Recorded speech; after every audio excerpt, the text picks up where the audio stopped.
Hello everyone, it's Steve with Aptera Owners Club. Okay, this is part 2 of the June 2024 update commentary. So where we left off, Steve Amber was just starting to talk about solar. Too. We have all the lamination trays completed to produce a full set of production solar panels. Lamination trays provide a stable base that supports the solar cells, glass, and...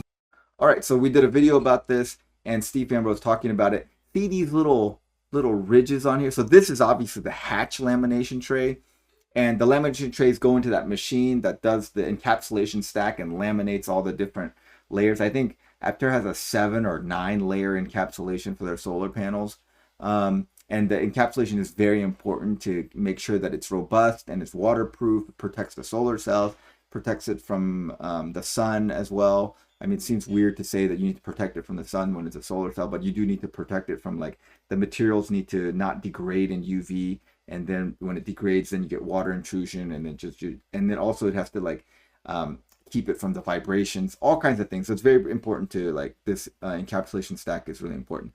But they use this thing called dye-less forming, where we showed the video. There's this thing that little by little it forms these complex shapes, and you don't need to create molds and stuff, which is much better. So you can do rapid prototyping, and it's much cheaper. So that's what they did, and I thought that was a cool process.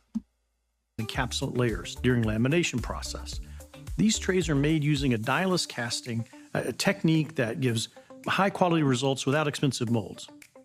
Here's a completed set of dash panels ready to be installed. Now, one thing that people have said is, like, the dash panel is glossy, and if you put this on the dash, and when the sun is, like, low and you're driving into the sun, is it gonna, like, reflect the sun right into your eyes?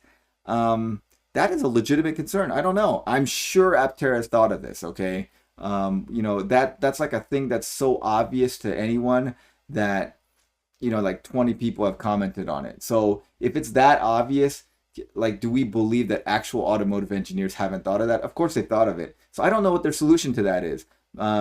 If they're angling it different, if there's some kind of coating they put on here that makes it a little more matte so it's less reflective. But currently, based on this picture, does look a little reflective. So I'm sure they have a solution, and I'm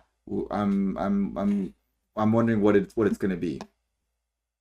Installed on our PI vehicles. Speaking of solar, Aptera Solar is applicable not just to our vehicles, but it can be applied to many other industries. By expanding our solar revenue.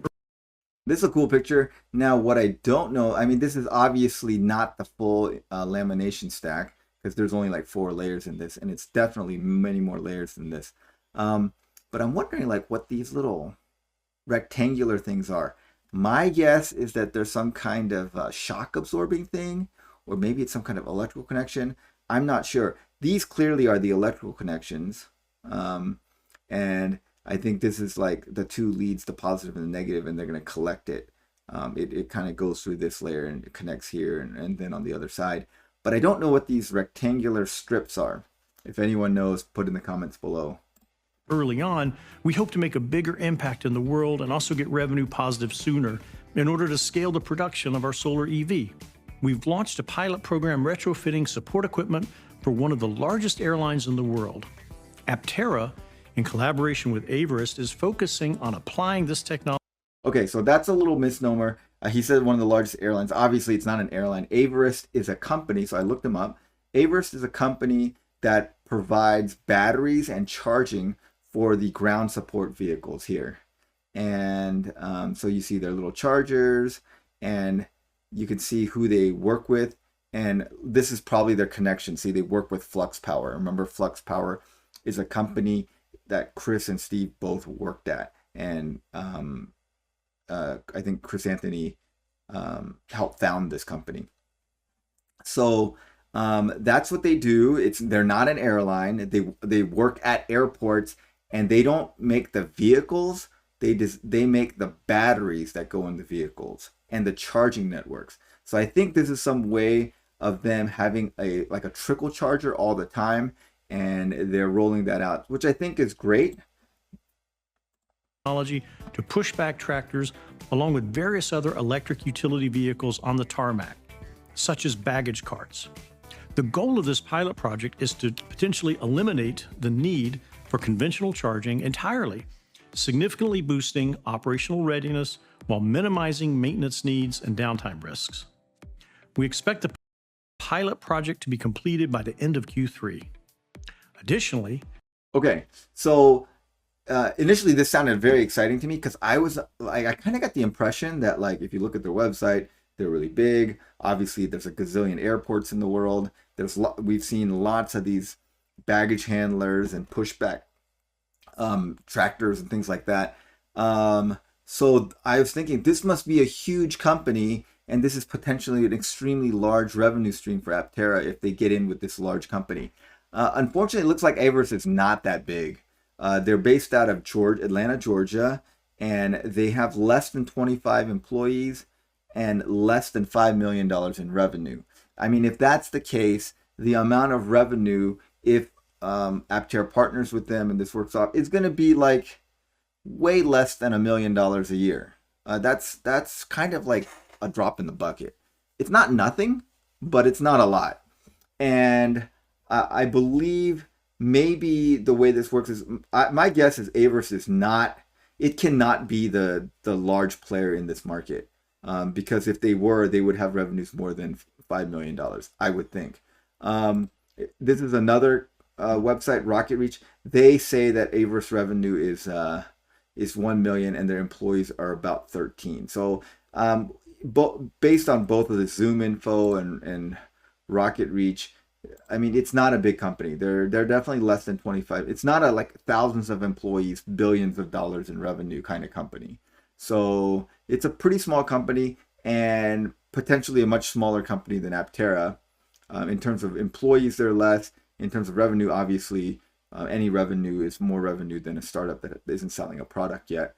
But this is not going to be like, this is not a revenue stream that's going to bring in millions of dollars to Aptera. Program with Polydrops, known for their innovative EV trailers designed for efficient and sustainable travel. Utilizing our custom fit panels ensures maximum energy capture and delivers a high power output of 1,300 watts. I mean, that does look super cool. Giving substantial energy for extended trips and off-grid applications. These custom fit panels that are significantly lighter. Now, Chris M told us that these are not the same glass panels that's going on the Aptera. This must be the previous gen composite plastic encapsulated panels. I think they're ETFE is what they are. You can tell there's like little rivets through it and stuff, and the way it looks, it's not. This is not the glass Than traditional panels, and do so while being automotive grade and conforming to the shape of the trailer. Read more about our first Aptera solar projects at the link in the description. Okay, so again, Polydrops is a tiny company. Their market is very, very small. I suspect their revenues are in well under $1 million a year currently. Who knows? They might take off and become big, but they're a startup company as well. Their revenue is very small. A couple of things aren't even for sale. Like if you click on this is for pre-order. This you can order. It's $12,000. Let's see. There's like a shorter version or something. Oh no, this is like a fancier version. This one is $25,000, and then there's one that's like pretty expensive. Yeah, this is the $45,000. So I mean, I look at the price of this thing, and you're buying a trailer for it. I have to imagine the market for something like this is pretty small. So again, it's a cool collaboration, and maybe having these companies get in with Aptera, and once other companies find out that Aptera does this thing, maybe it'll expand the market for their panels and stuff. But these two companies are not going to be a huge revenue stream. Polydrops is probably having cash flow problems themselves, and they probably need investment or cash infusions to expand their business. Now, I think that they are probably revenue positive. My guess is what they're doing is they build you the trailer after you pay them. Because if you look at this and you look at ordering it, they tell you, pay us now, and then we're going to have the stuff ready for you in about 8 weeks. Yeah, so here you go. See, expected to ship within 8 weeks. So you give them the money, they're going to build it. They don't have like a whole factory of these just churning them out and ready to inventory them. They're waiting for you to pay for them, I think, and then they're building the thing and shipping it to you. But yeah, this is not going to be a large revenue stream for Aptera either. So both Averest and Polydrops, they're very interesting, and I think it's cool that they're doing it, but I wouldn't expect that this is like, oh, going to bring in tens of millions of dollars into Aptera. That's definitely not the case. Now, since our current Reg CF crowdfunding round is coming to an end very soon, we're excited to show a preview of our brand new website. This site is vehicle and mission forward, and it's designed to match the same aesthetic used in the app, as well as the vehicle infotainment experience. I'm most excited about the new vehicle configurator, which will have a brand new renders of the production vehicle design, but I won't spoil it just yet. You'll have to wait and see the site when it launches later this summer. Finally, to allow our accredited community. Okay, well, that's cool. I'm excited for that.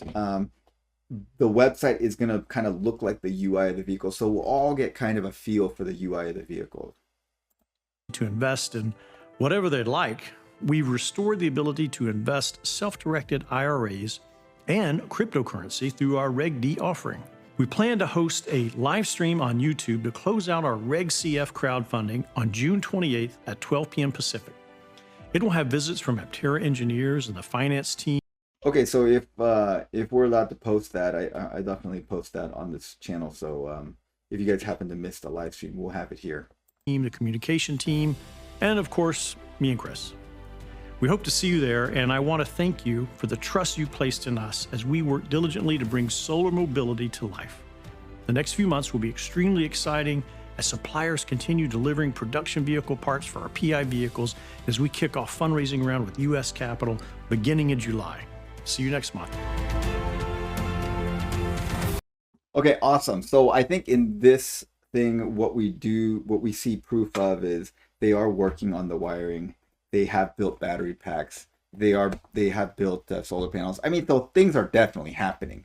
These people that are saying like, oh, nothing's happening, they're not doing anything, absolutely not true. 100% they're doing stuff. And they have some cool partnerships with some relatively small companies, which are helpful. They're not going to be groundbreaking. Maybe it'll open up bigger markets so that they can find some bigger partners that give them actual significant revenue. But right now, I suspect that this is not going to be a huge revenue stream. It's not going to really help them that much to get into production. They are still dependent on U.S. capital getting them the amount of money they need to reach production. But maybe in the future, they will find other companies to partner with that are interested in their solar panels. So I think the biggest question is when is PI2 going to be ready to see and drive? So let me know in the comments below when you think that's going to be. When that's ready, and if Aptera lets me, I definitely plan on driving down there and checking that out, the PI2 build. I'm thinking it's going to be September. That's my guess. Let me know what you guys think in the comments below.